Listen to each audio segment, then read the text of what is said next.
کوم ځای نه چې سکیم راوستلی بغضنه کوم السلام علیکم سر دا تقریبا 8 کروڑ سکیم دی او دا د څمکني علاقې لوخي دارې په دغه علاقې کې دا پروت دی دا 8 کروڑ سکیم تقریبا 3 کوله یا 2 کوله بيدي کېږي خلا نن ورځې دي کې وای ان شاء الله هم درځي هغه واجه دا دی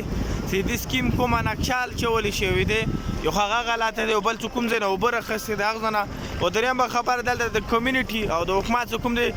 خپل منځ کې هغه کوم د کوارډینیشن خبره کېږي هر رقم په طریقې سره دا سکیم نه دی شوی نه دا د بدقسمتي خبره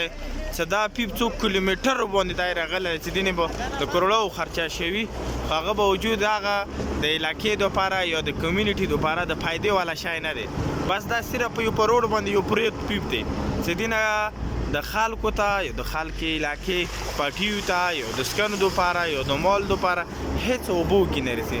دا ډېره د افسوس خبره دی په واجې دا یو خو د ادارې نه کمي دی یو خو زموږ د افسرانو نه کمي دی چې هغه په دومره غوټ سکیم باندې دومره لګښت ولګېږي او بیا وروسته د هغه پوښتنه نه وي انشاءالله مزید به زه کوشش کوم چې دا اوبه څه کوم ځای نه راخیستې شوي دي چې هغې چینې ته هم زه تاسو ته یو ارزه ویزټ وکړم چې دغه سکیم کوم ځای نه اوبه راخیستې دي آیا دا د یو ښه انجینر یا د ښه ډپارټمنټ کار کېدلی شي که نه